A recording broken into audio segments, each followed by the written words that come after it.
Pe uliță ninge încet ca un vis, Zeina și Omar ies în zâmbet deschis.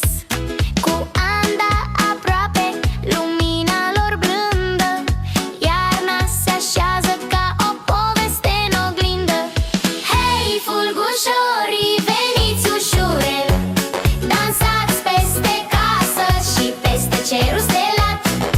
Zeina și Omar pornesc la joacă iar, cu Bluey și Hot Wheels într-un tărâm minunat.